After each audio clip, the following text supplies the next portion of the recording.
As you know, based on the last meeting that we had, we did need to move into a hybrid model. We had originally planned a full return for our elementary students, but based on the 6 feet recommendation, and of course today, as we knew new information was released, we're happy that we're in the hybrid model and following the recommendations, the most recent recommendations.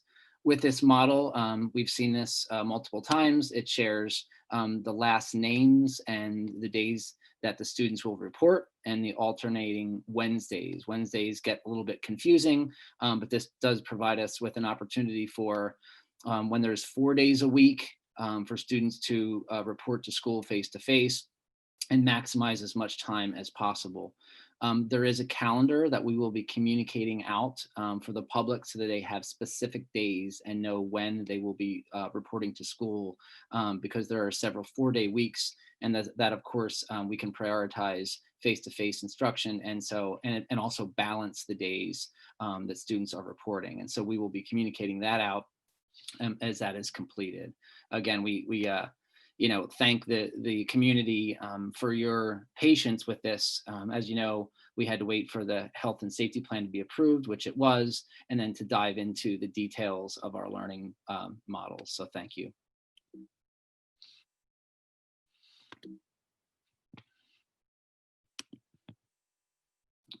Okay, so for our hybrid students, that's where we're heading here. So if you take a look at what our hybrid learners, what the day in the life of a hybrid learner will look like when they are in school, the face-to-face days, so the 2 or 3 days out of a 5-day week, they will start with a 9 o'clock morning meeting that will be live. That will also include the learners that are at home in the hybrid model. So you have, we're going to call them the A learners. They're in class and they're face to face. And then we have the B learners. They're in the hybrid model, but they're at home in a remote setting for those days. At 9 o'clock, there'll be an opportunity for all of the students in the hybrid model to connect, to talk about what expectations are, possibly go through some social emotional learning opportunities, activities, and lessons, and really just an opportunity to answer questions if needed. Essentially a check-in and a touch base opportunity. Going back to the left side of this graphic, that is for the students that are in the school. I call them the A students. Those students will follow a typical routine that you would have in school. They will go through their normal classes and as close to normal of a schedule, of course, with a 2:15 dismissal. So they will go through each of their subject areas, including special, during that day and maximize that face-to-face time. Switching to the B students, or the right side of this graphic, when the students are at home, of course, they'll engage in that 9 o'clock meeting, as I discussed earlier, and they'll go through a schedule, a detailed schedule. Most of this work will be asynchronous as far as new learning goes, but there will be expectations for new learning in this model as a B student that's at home. They'll be following up on activities. They'll be completing lessons that are flipped by the teacher and working through the curriculum. At some point during the day, in this schedule here, we have 11:30 to 12. There'll be a live check-in from a school team member. So that's not necessarily a teacher, but another staff member that will be checking in just to see if there's questions that students need answered, if there's frustration. Again, this is an opportunity for a student to check in if needed, and offers another touch point for a staff member to help them with work, since they are at home, even though they're hybrid students on these days. The 2:15 to 3:35 is really a critical time for our teachers, because that's where they're flipping lessons for students that I refer to as the B side of this graphic, planning for the asynchronous type days and asynchronous learning when it's not live for the students, and to check in with students if needed. If there's additional support that's needed, or additional help or questions, that's time available for the teachers to do that. Okay, so moving to our fully remote students. So our students that are fully remote, at the elementary level, we are planning to have our fully remote teachers separate than the hybrid teachers. So hybrid teacher will teach the hybrid students, those that I refer to as A and B. That will be on, those students will be on the hybrid teachers roster, and we'll have separate remote teachers is what we're planning for. This will be a combination of live or synchronous opportunities as well as asynchronous. Those that are live, that instruction will be made available in another way for students that may not be able to check in at those times due to circumstances at home. But going back to the schedule for the remote learner at the elementary level, so at 9 o'clock, there'll be a meeting with that remote class, and then they'll start the ELA lesson, English Language Arts lesson. So that will be live. And then from 10 to 11, it's really a combination of the teacher may be meeting with a small group of students, or students are working independently in groups or on some kind of asynchronous material based on what the remote teacher has planned for them.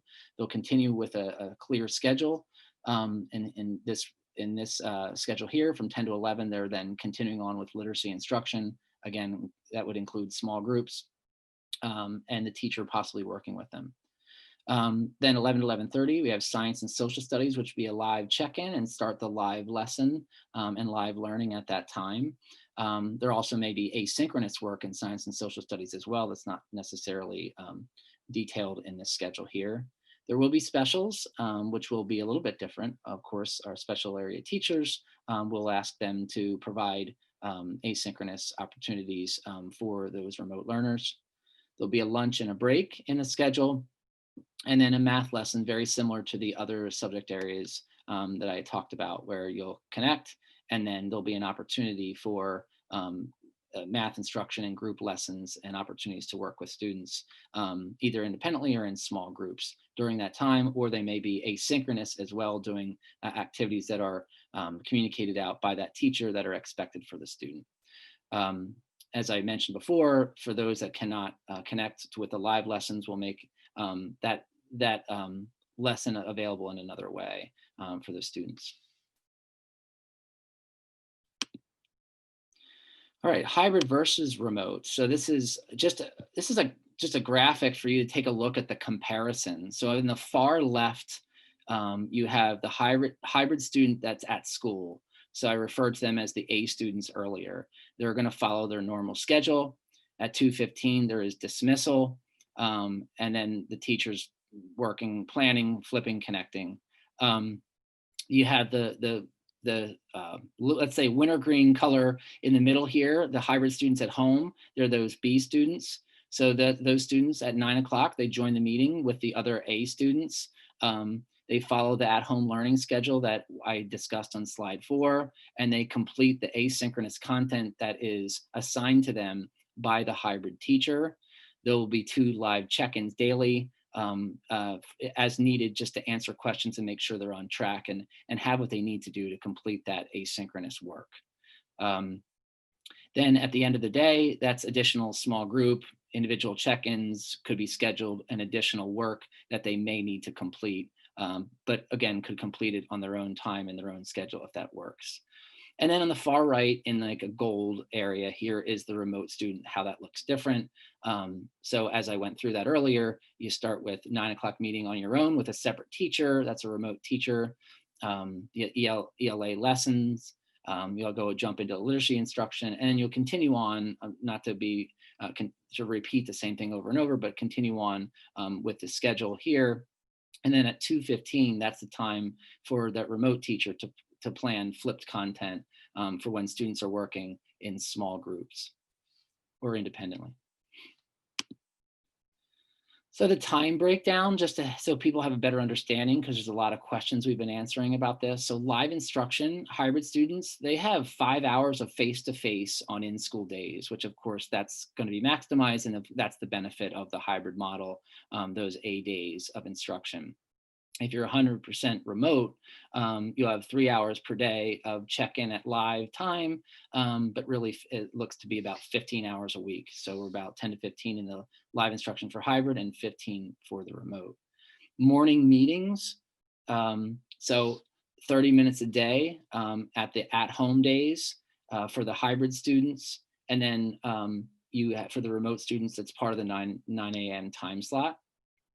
Daily check-ins. This happens, as I said earlier, this happens 2 times throughout the day in 30-minute increments, for to check in with students. And then for the remote students, that's not happening because they have a full schedule with the remote teacher.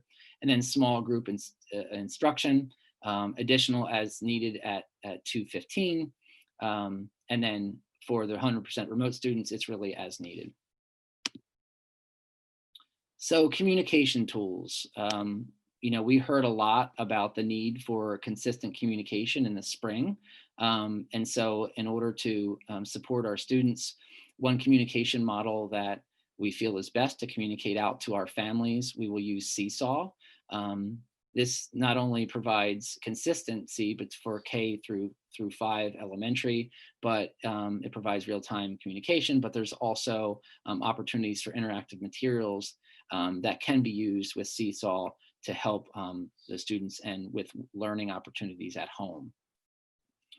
And then Google Classroom, we did hear information that, the templates that were given in the spring kind of were like, okay, here's a template, kind of go. And it was very difficult for some students to kind of figure out what needed to be completed and when. In Google Classroom, all contents and all content areas, activities will be completed in Google Classroom. It'll be set up in an area that you can hit one area at a time throughout the day. It provides just a one-stop shop for the students to utilize to get the activities that are necessary.